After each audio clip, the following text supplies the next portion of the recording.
So are you ready to PR yourself? We'll remove the mystery from all things PR, and we'll discuss everything from our top strategies to tips and tricks and everything that you can utilize to further enhance your brand or your message. I've been in media, I'm a journalist, and I'm also a publicist. I am Leah Frazier, CEO of Think3 Media, and your host for PR Yourself with Leah Frazier. Let's go. And welcome back to another episode of PR Yourself with Leah Frazier. I am your host, Leah Frazier, and we are back for another episode. In this one, it is super crazy how this happened. So a couple of episodes ago, we talked about Newswires, the good, the bad, the pros, the cons, some of the issues that small business owners have with them. And then also for yourself, if you are attempting to hire a publicist or a PR agency, some things that you need to know or be equipped with when a publicist or an agency just says, hey, if their entire strategy is just to put it on the Newswire, right? So we talked a lot about that. So you may want to go back a couple of episodes, listen to that one first before you dive into this one. But it is so funny. So remember on the episode, if you did listen, we were going to get into the discussions of Newswires, the good, the bad, the ugly. And shout out actually before I get into this to Cynthia Smoot, who is a publicist here in Dallas. And she either texted me or messaged me. I can't remember at this point, but she says, Leah, you are doing the Lord's work, girl.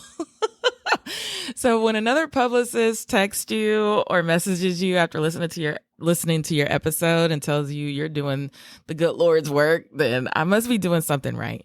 So towards that I think towards the end of the episode, I plugged eReleases as being like one of my top Newswire services that's affordable, but actually does a really, really good job with small business owners. And here we are some months later, I'm just minding my business and I get an email from a service that helps to give you really good podcast guests. And sure enough, I open it and it's the founder of eReleases. And I'm like, I tried to contact this guy to get him on the last episode because I needed somebody to weigh in as, the expert, right? So it's so cool. I guess it all worked out the way that it's supposed to, because the actual founder of eReleases, Mickie Kennedy, is on this episode. We get to dive in a little bit into how he founded eReleases, which actually has been around for over 22 years. So I thought that was really cool to find out that he's been doing this for a while. So he gets into the good, the bad, but now you get the ugly, the pros, the cons, all of that. And you get to hear it from him, not from the publicist side. So I'm really, really excited about that episode. You know what you got to do. You got to get your pen, your paper, and all of that. He is just amazing. So that's what this next episode is about.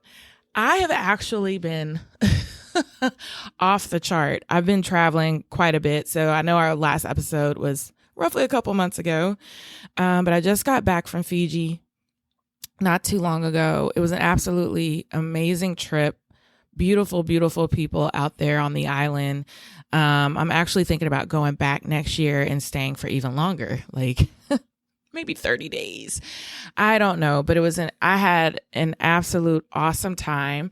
I ended up doing quite a bit, going out on the water, went into the cave where cannibalism was a thing back on that island way back when. So got to go into one of the caves where a lot of cannibalism happened. And it's funny because the Fijian people, especially the tour guides, they have a lot of cannibalism jokes. And I'm like, it's funny, but it's not funny. But are you for real?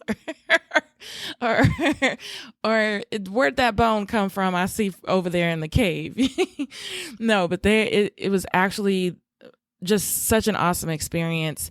A lot of you know that part-time I'm in wellness. And so the people there, the spirit of the entire island, they're just freaking happy. And they live very simple lives. It's so community-based where everybody takes care of everybody's kids. Everybody knows everybody's mama over there. They eat together, they dine together, they work to keep the villages together. I mean, it was just such a beautiful thing to witness. And the kids are so freaking happy. It's a joy that I think we don't really see too often here in the States, just because there's things that I think about, right? Technology, social media, our self-esteem, validation. There's an episode on that. If you go back an episode, we talk about what social media is doing to our culture psychologically. So when I'm over there and I don't really see the kids, they're not on their phones. They don't really have much technology.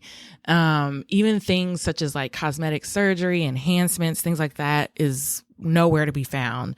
The women, little to no makeup, just all these little things. And so my mind just starts going like, wow, I'm really digging this culture over here. And I wish that there was a way to take some of these principles back here to incorporate into my wellness practice, because it was just such a beautiful thing to sit in and witness. And like I said, their happiness and their joy was something that I've traveled quite a bit this year. And I think there, even outside of Bali, the Fijian people were just like top notch for me.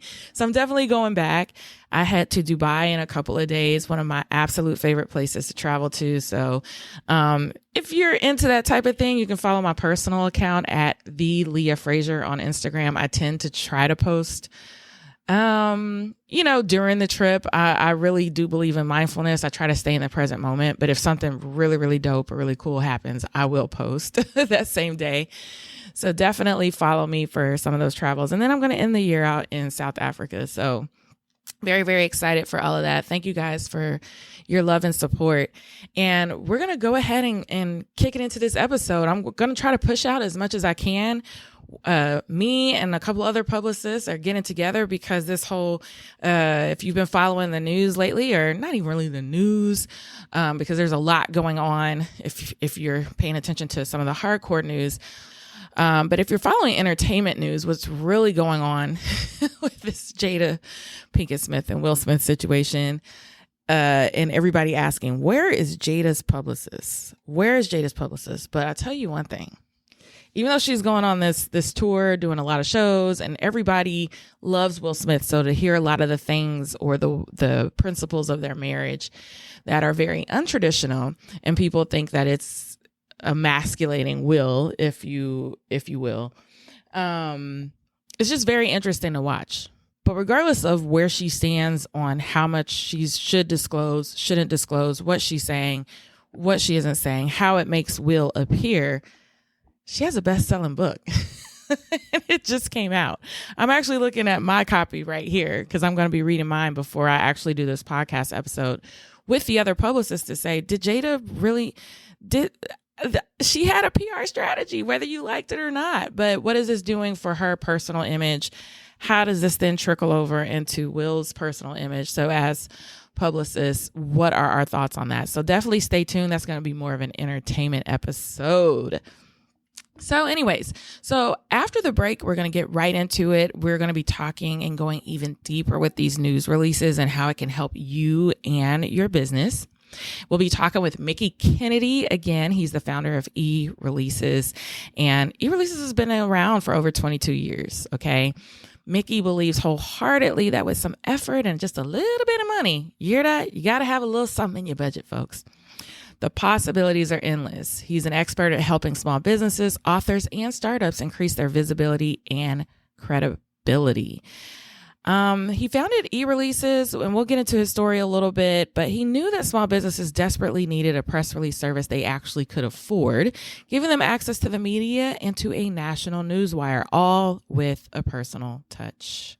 He holds an MFA in creative writing with an emphasis in poetry from George Mason University, and his press releases have resulted in articles for clients being published in the Wall Street Journal, CNN, Bloomberg, and many other prestigious news outlets.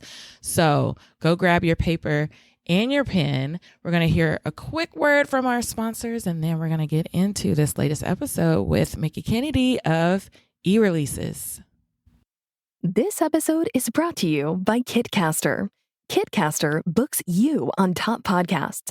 How do funded startup founders attract prospects and talent? Podcast interviews. How do entrepreneurs with exits find new deals? Podcast interviews. How do C-suite execs differentiate in crowded markets? Podcast interviews. KitCaster books you on top podcasts. Click the link in the show notes for a special offer. Celebrate good conversation.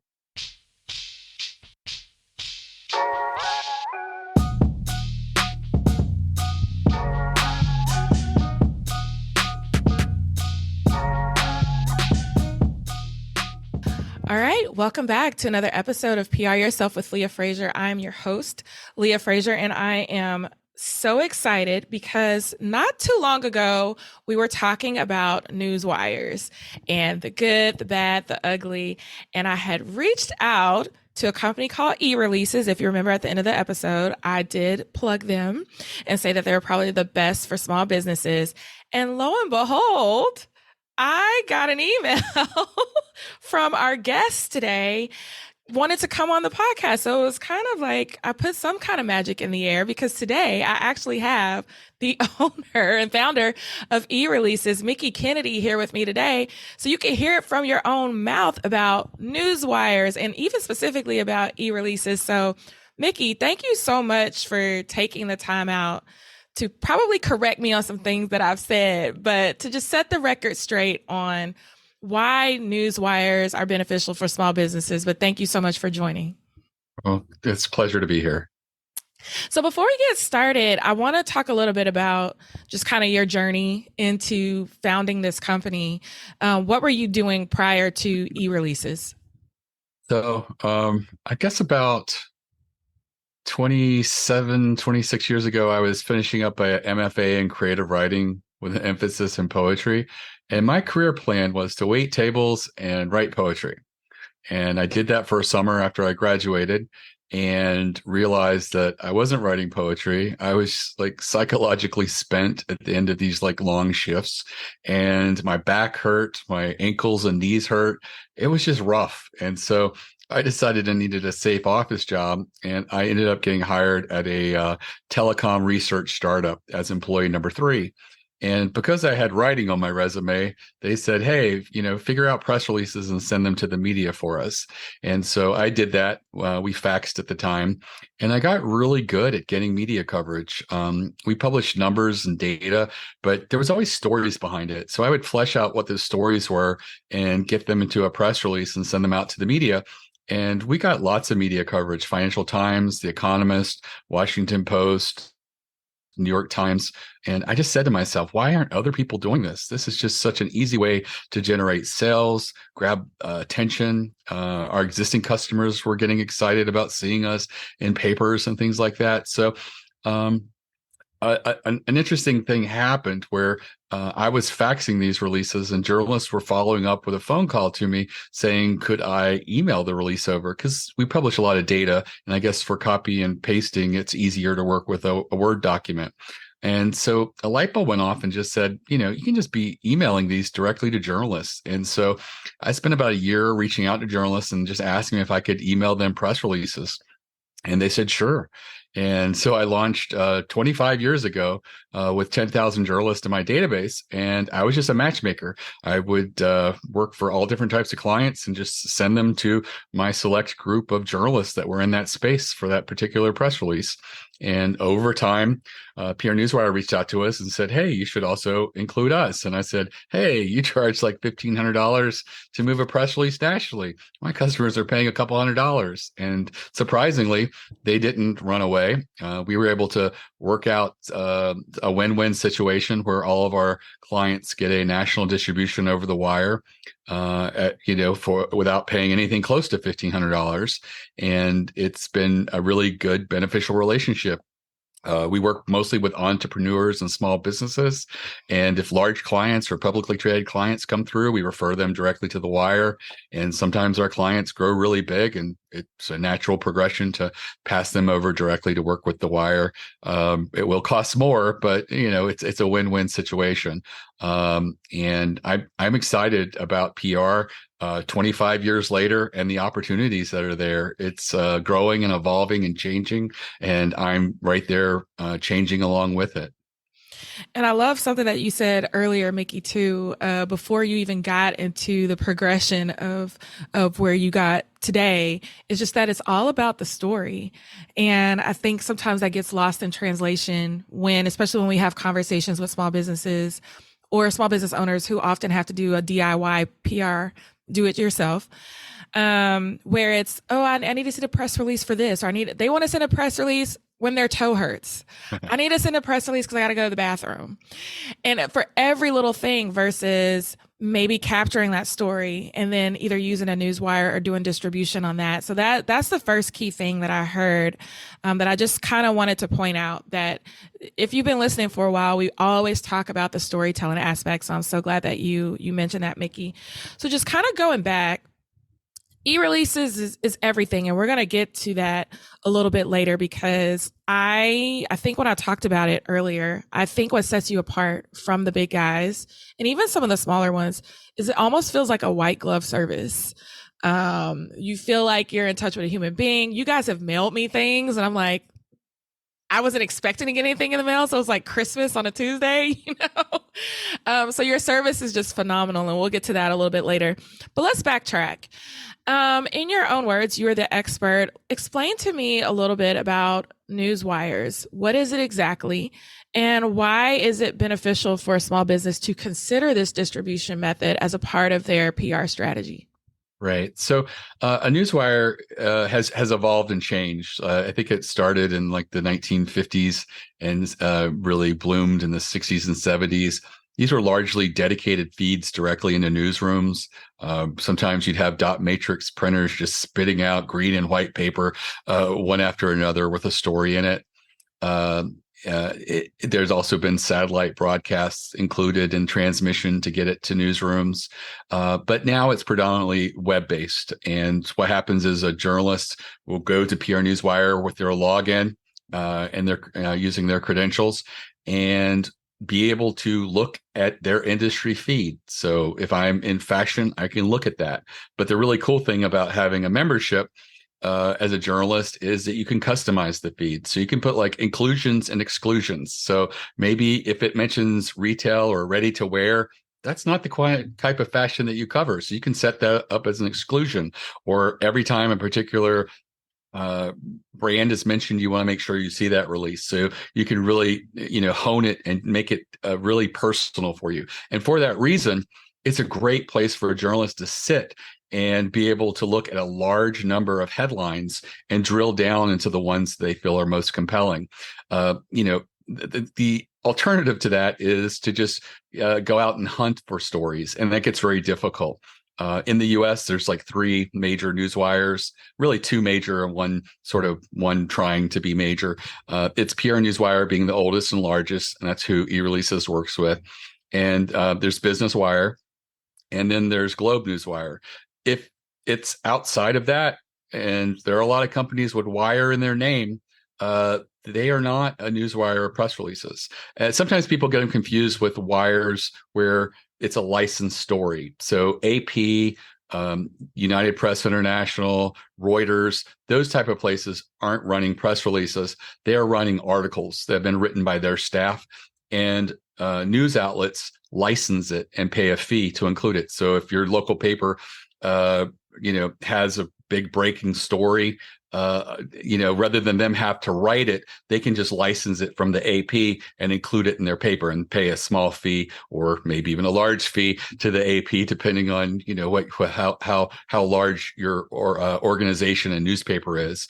And so it is really interesting because of the leverage opportunity with a wire.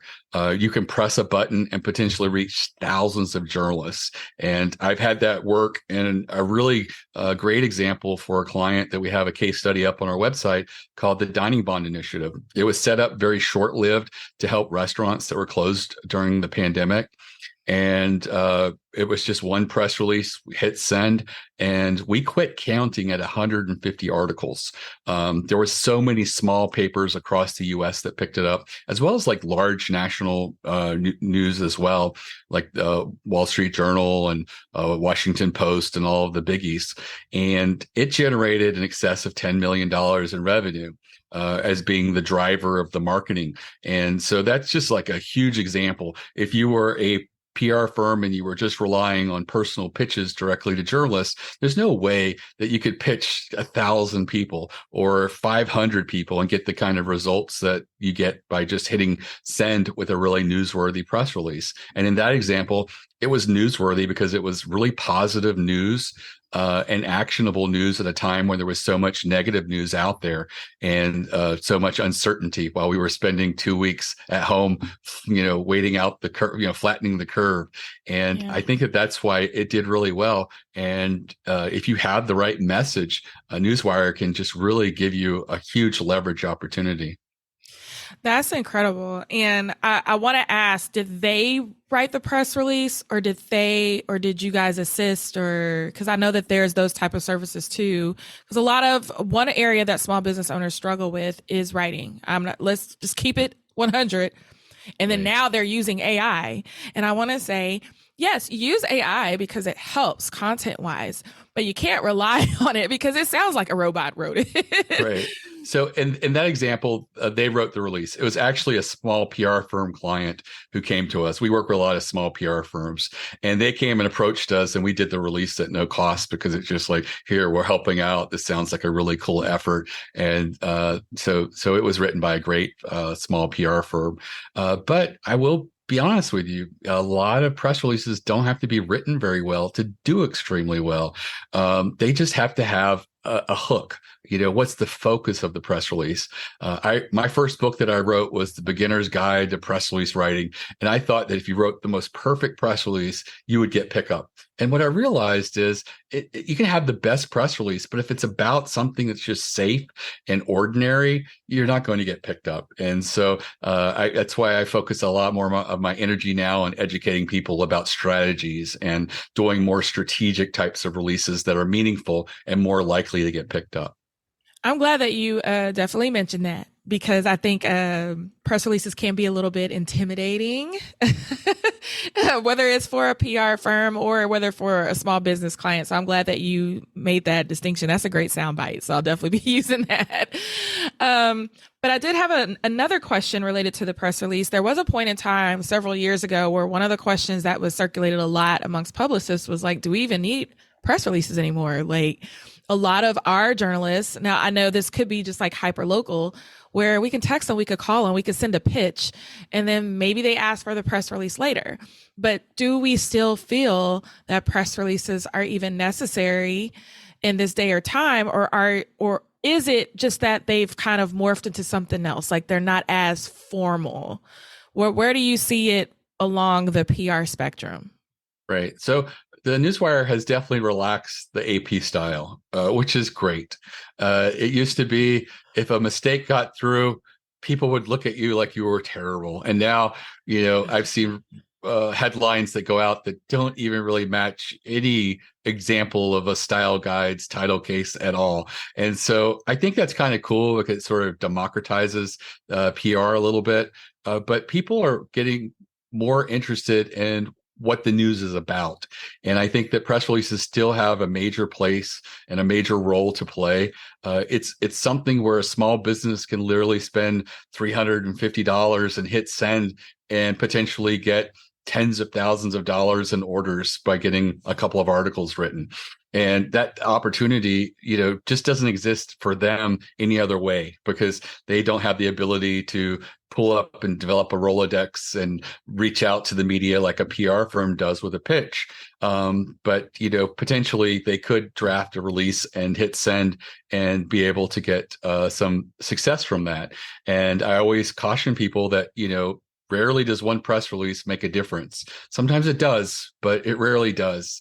So look at it as a PR campaign. And I always tell people, if you're considering about trying PR, give it 6 to 8 releases, a proper PR campaign, send it out, try different hooks, different messages, see what works, and see if you can replicate it. One of the cool things about PR is sometimes if you hit send and your press release does extremely well, you can milk it again and again. I had one client who, we were doing one release after another monthly for a local carpet company in New Jersey. I'd already told them, I don't think PR is going to work for you, but they said, we have a budget. We want to spend it doing a year campaign. So on month 5, I was just like, this is the 5th month. You've got nothing other than syndicated press releases that automatically happen. And I was having a brainstorming session with them, and we asked who their biggest enemy was, and thinking it was Carl across the street with his carpet company. It was the big box home improvement stores. And I was like, oh, I can work with that. We did a David versus Goliath press release, talked about how inferior the Home Depot and Lowe's of the world are as far as the installation of the carpet, as well as the padding, and how, as a local carpet company, it's difficult to market against these guys and what they do. And we identified a blind spot in the carpet and floor trade industry where nobody was talking about the big guys. And that first release that we hit send on got over a dozen floor trade publications picking it up. That's amazing. And we continue to do more releases focusing on that. And we got more pickup. And at the end of the year campaign, they had a little over 30 clips. A lot of them were floor trade publications, which I pointed out, your customers aren't reading that, but they were smarter than I was at the time. They also got picked up in the local newspaper and New Jersey Magazine, which is a really great glossy magazine. And they put all the clippings in a book. And every time they go and give a quote to someone, they pull out this, what they call the brag book, and they thumb through it and show them they've been picked up in Floor Trade Weekly, covering floor coverings today, things like that. And they started converting 17% more of these quotes whenever they had a session, which just tells you the value of PR. It really cuts through and gives you like third-party corroboration when someone writes about you. It's like social proof, almost like an implied endorsement. And you can't get that credibility through an ad. You really can't build authority that way through any other way than through getting media attention. I love that you mentioned that in the thing that stood out with me the most, 2 things, is patience. There's a lot of people don't have patience. I had a call yesterday. I need this, that. No, it is patience. You have to be patient to allow the campaign time to unfold. And a lot of folks, I tell them, like in marketing, we talk about A/B testing. And I tell folks, like, even when you're seeing those video ads come down your feed on Facebook or Instagram, if you have a smart company that you're working with that are doing this, they probably have 10 of the same video and they've made one small change and they're testing on the back end. If I change this one word, how does my audience respond? If I change this one font or this color, if I use this picture versus that picture, essentially all the same ad, but we're just testing. So same thing in your case. You tested and tested and tested, then you tweaked it and found that one spot, and you just keep hitting that one spot for success. So one is patience, you guys. And the second thing that was important that Mickie was talking about is consistency. A lot of you guys do this. You start for 30, 60 days. I haven't gotten any hits, 90 days, and you want to give up and throw in the towel, or you want to say your publicist ain't you know what, or you want to fire them. And that's not the case. You have to be consistent. And we've always said since day one of this podcast, the fortune is in the follow-up. And so if you don't have those 2 things, I don't know why you're even considering PR. You just pay $5,000 for an ad and call it a day. So getting back to Newswires, I want to talk a little bit outside of just what you mentioned. What are some other advantages? I talked earlier on a couple of podcast episodes ago about I love Newswires just for SEO. I think it's incredible the reach that they have, even if it are those smaller publications or smaller digital outlets, but it's great for SEO. What are some other advantages?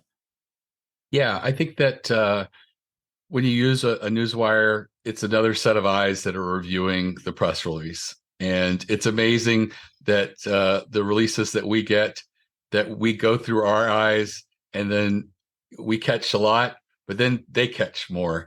So it's good to have someone else just sort of read it for logic and for obvious errors. And we're not talking about spelling or grammatical errors. Microsoft Word does a pretty good job of catching most of that. But just like a conference that's on Thursday, March 12th, and March 12th is not on a Thursday. So, things like that just you don't catch when you're reading. And so it's really good to have someone else backing you up and another set of eyes reviewing it. Also, I think that the trade publications, so many trades rely on the wire, and it's a really great way to get access to trade publications as well as magazines. I've had people who've been on the late night talk shows. I've had people on Good Morning America. And, it's just amazing the variety of pickup that you can get. Authors who get interviewed on radio programs and public broadcasting and all of those things. It's just really such a large variety of media that's out there. Another fun thing that's been happening is there are now influencers in fashion that have journalist access, and they're looking at press releases, and they're posting on Instagram and even on TikTok stills that they get from the press releases. I have a guy that I follow that just shows you the weekly roundup of new snacks entering the retail marketplace. And he's often pulling up the images that are just from the press releases about these brands doing stuff. And it just shows you that where we get the media is evolving and changing, but the need to still get out there is still as strong as it's ever been. That's so true.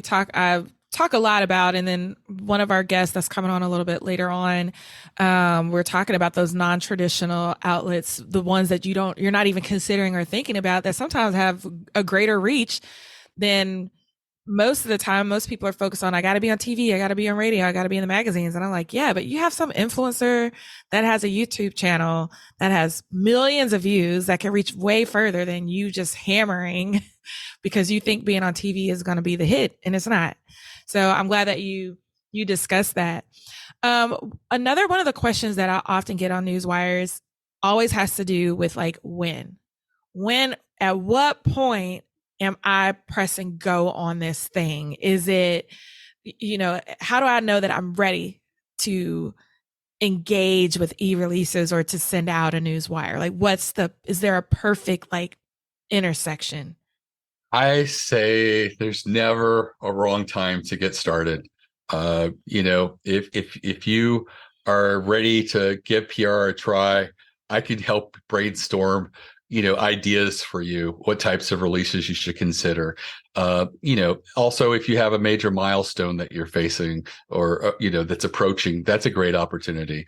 But it's amazing the types of press releases that are out there. You look online and there's lists of 100+ different opportunities to do a press release. That being said, not all of them are going to be strategic or important enough to get media coverage. So it does take a little bit of a balancing act to determine, is this newsworthy? A product launch press release is one of the most common types of releases we get at eReleases. And it's often, here's a release of our product, here's a bunch of bullets of features, and here's a link to go buy it.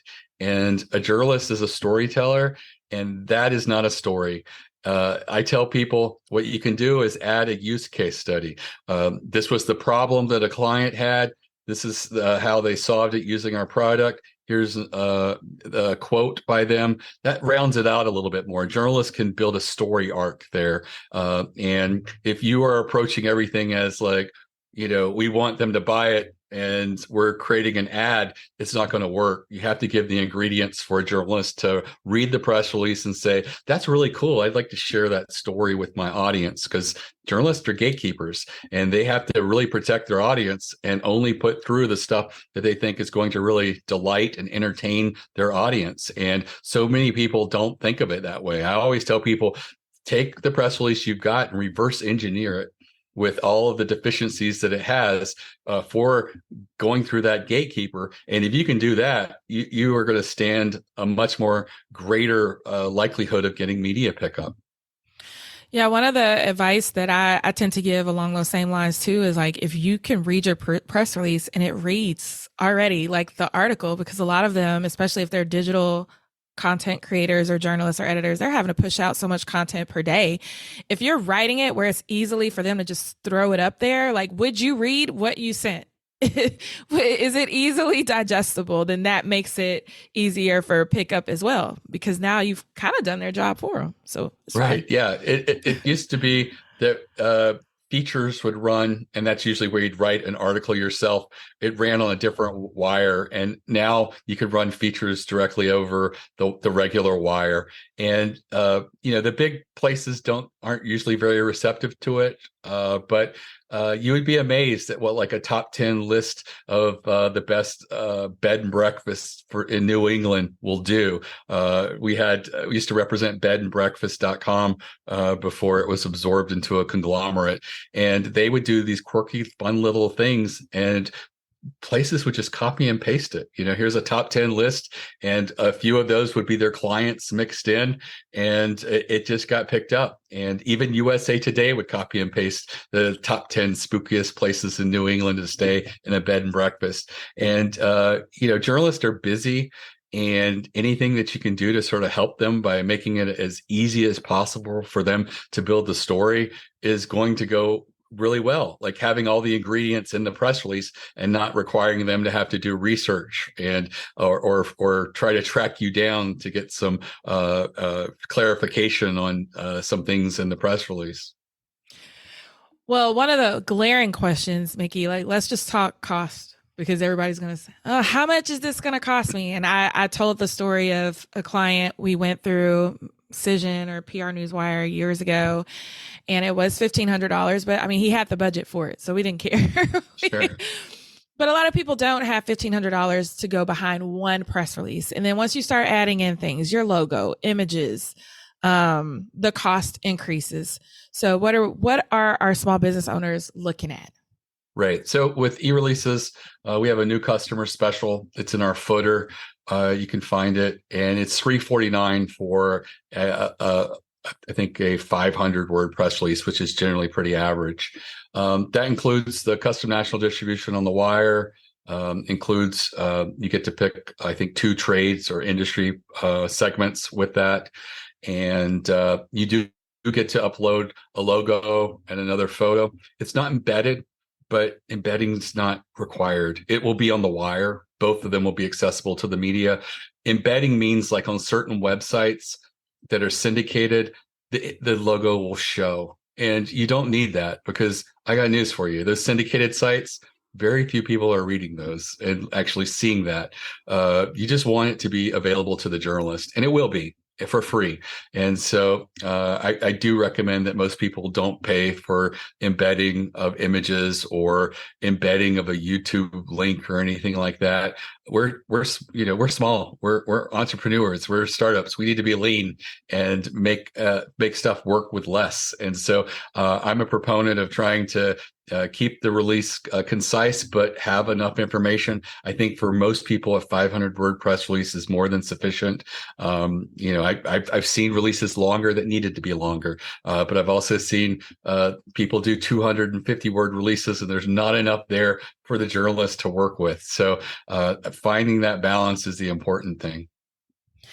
Yeah, and I said at the beginning of our interview, we're just about out of time, but that eReleases is probably one of the top services that I use. And it's not even just because of the hits that you guys are able to achieve. It was the emails that I got following up. Hey, we saw a journalist was interested in your press release. Did you have a chance to get back with them? And I'm like, do you work for me? like, okay. And consistently got that email until I did follow back up. Getting surprise things in the mail, like a book, that helps on PR, and that is way different. And I think that small business owners, along with the pricing, you've really built a business that's outstanding, in an industry that can be questionable, where people have questions and sometimes they feel like they're throwing their money down a hole. And eReleases, you guys you've nailed it right on the head, Mickie. And I'm so glad that somehow the universe found it appropriate for us to have this conversation. Definitely. So is there anything else on eReleases before we wrap up? Right. So I will recommend that anybody who's considering a PR campaign to check out my free masterclass. It's on strategic types of releases that work. And it's based off of, I'm doing 10 to 14,000 releases a year, and I see what works and what doesn't. And so this is all of the things that work. And if you go check it out, I have a feeling that in less than an hour, you'll be able to have on a sheet of paper a brainstorm of like at least half a dozen types of strategic press releases you could be doing. And it's at eReleases.com/plan, PLAN. And again, it's completely free. I'm about educating people, especially my clients. And I think that, doing something as simple as a survey or study within your industry is a great way to take advantage of being the expert and getting authority. And when most people follow my recipe, they usually get between 4 and 8 articles every time they do a survey or study within the industry. Fantastic. So you guys heard it here first. That will also be in the show notes and in the caption, depending on where you're watching or listening to this podcast episode. Thank you so much, Mickie, for your time. If there's anything else, please don't hesitate to reach out. But you guys, eReleases is where it's at. You're getting my endorsement here. I was not paid to say this. I just found out after several other not so favorable Newswire services. eReleases is my go-to, and I do highly recommend. Mickie, thank you so much for your time, and I hope you have an amazing rest of your day. Oh, it's been a pleasure. And there you have it, another episode of PR Yourself with Leah Frazier. I actually really, really enjoyed this. Mickie really knows his stuff. Listen, Mickie came in there, gave us the tips, gave us the tricks, and headed on out, okay? But this is such valuable information as you're building your business, or even now looking into the next year, maybe trying to decide what you want to budget for, what you don't want to budget for. Definitely consider putting a little extra back for those instances where you're going to need to put something onto the Newswire. And I can't emphasize this enough that I've gotten way more traction with eReleases, and there's another service, but I'm going to keep this focused on eReleases than I have with any other Newswire out there. And it's the one that I constantly tell my clients, this is the one we're going to go with, and they trust me. So definitely take a look at it. Mickie gave you guys some resources. Look, he's got free resources on his site. Like I said in the episode, he sent me a book. I was like, I got to get on top of my game, get my book out. But he sent me a book. He sends you gifts. They have almost like this white glove service, and absolutely amazing. So take advantage of that. Thank you for tuning in. If this has helped you, you know what helps me is when you leave a review and when you share. I'm really trying to grow PR Yourself with Leah Frazier. We're the number 8 PR podcast in the world right now, and I want to get to number 1. So if this is helping you, please share these tips and tricks with folks. We're doing this just, out of our own, love for the game of PR. So if it helps you, please share this so that it can help others. If you have show suggestions, if you have questions, please feel free to reach out to me on Instagram at PR Yourself Podcast. Shoot me a message and we'll be sure to either answer your question on the next episode or maybe create an entire episode entirely dedicated to the questions that you asked. So once again, thank you so much for tuning in. Keep it locked in for our next episode, and until next time.